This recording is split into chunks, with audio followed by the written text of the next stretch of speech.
All right, hello. Welcome to week 11, which is kind of crazy to think about that here we are moving into our 6th week worth of course materials in a summer session. Like I have said several times, and I'm sure you have really been feeling it, it is super crazy in the summer session. So you probably feel like you've been doing a lot related to your coursework over this summer session because there is a lot to do. So I promised in the week 11 announcement that I was going to include a video related to your signature assignment because within your learning module, you've been asked to submit a wiki. So as you scroll down into your week 11 material, you will see this assignment related to submitting ideas centered around your signature assignment. So as you come out here and take a look at this, you're going to notice that several of you have started to submit ideas centered around some recipes that you would like to do for your final for the class cookbook for this semester. So I did provide an example here, and these really are as we've been talking a lot about food culture. And I think a lot of times we think that food culture has to be something that directly resonates with culture, like in that mindset or with that mindset of, my family descended from Norway, I have some family from Sweden, I have some family from Germany, and so maybe I would choose recipes that would represent that. But I really ask you to look at food culture from that broader approach. So don't define culture as just where your family descended from. Look at it from the standpoint of how do I define food culture within my family, or when I'm enjoying a meal with my friends, what is food culture? And so food culture for me, as you can look at the recipes here that I've submitted, like these canned dill pickles. So every year I grow a garden, and within my garden I always grow pickling cucumbers. I have a recipe for some spicy dill pickles that I make every year. And that recipe is super special to me, not because it was handed down from anybody. It's a recipe that I've kind of created myself based on a lot of reading and other recipes that I've tried. And it's kind of where I've landed with the sweet spot as it relates to these pickles. But I also enjoy looking at these pickles all year long because I grew everything that was in the jar aside from like the salt or the vinegar, the brine, basically, to make those pickles. But all of the vegetables, so I use garlic, I use onions, I use jalapenos, the pickling cucumbers, all of those are things that I've grown. And so there's something really special to me about opening that jar of pickles, no matter what time of year it is, and definitely represents my food culture. The caprese salad with the balsamic vinaigrette is another one of those, like in the summertime when we have the garden, I love harvesting vegetables and I love making that salad.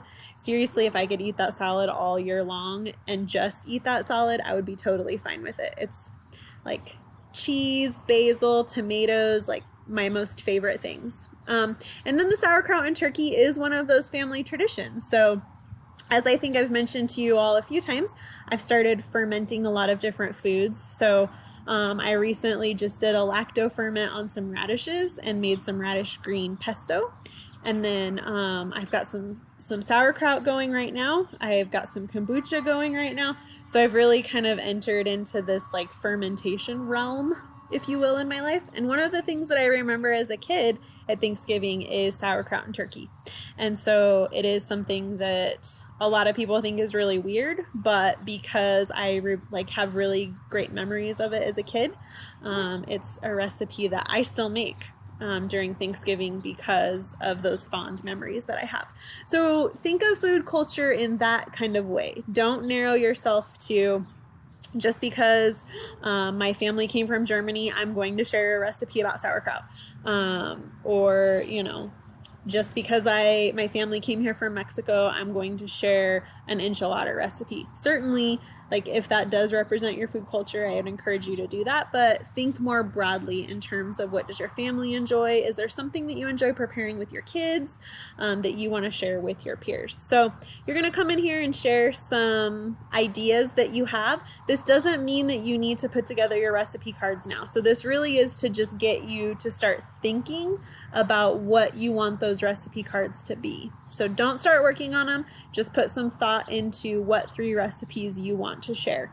And there's no parameters there. So if you have a drink that you enjoy preparing, if you have a dessert, if it's a breakfast, if it's a brunch item, something for lunch, like you just choose your favorite 3 recipes, which for me is super hard because I love food and I love it all. So narrow it down to 3. Submit those ideas via that wiki. And then if you're interested, you can certainly start working on your recipe cards. It's not necessary for you to start working on your recipe cards if you don't want to. But a lot of students kind of like to get a jump start because they want to finish out the semester and not have this kind of lingering in the back of their mind. So I will open the week 16 learning module early so that you can view the content material that's there. But I have included a sample recipe card for you. So you can see that in the wiki, I told you that one of my favorite things is this caprese salad. Again, because it's everything that I grow aside from the cheese balls. I make cheese, but these are those like fresh mozzarella cheese balls that you can buy from the grocery store. And so you want to, as you're thinking through how to create this recipe card, I tell a lot of students that a PowerPoint slide is probably going to work the best. And essentially you would just open up PowerPoint, you would create, and it's totally up to you. You could either do a blank slide or you could use one of the like prepared slide layouts that already exists. Just for the sake of this, I'll go ahead and say this is the one I want to do. And I like this color combination, so we're going to go ahead and create this. So each recipe, so the first thing I would do is I would come in and I would create the 3 slides. And the reason that I would do that is because that's essentially what you need to do. You need to have 3 slides for the 3 recipes that represent your food culture and what you'll be sharing. And then from there, you can start to design this slide. So from the example that you can see here in week 16, there's the title of the recipe.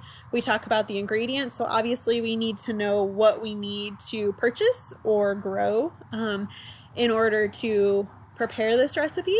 We need the basic instructions on how to prepare the recipe. You're going to notice over here, there's a picture. I encourage you to prepare the recipe and take your own picture. So this is a picture of the salad that I had prepared myself and took a picture of.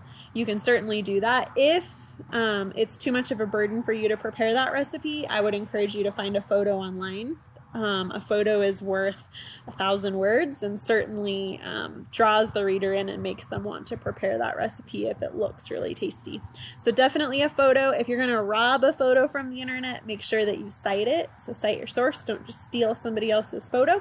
And then the last component of your recipe card is a little statement that just talks about why this ties to your food culture. And you'll do that for every single recipe. So you'll do 3 of these. Same format, same framework, just different for each recipe.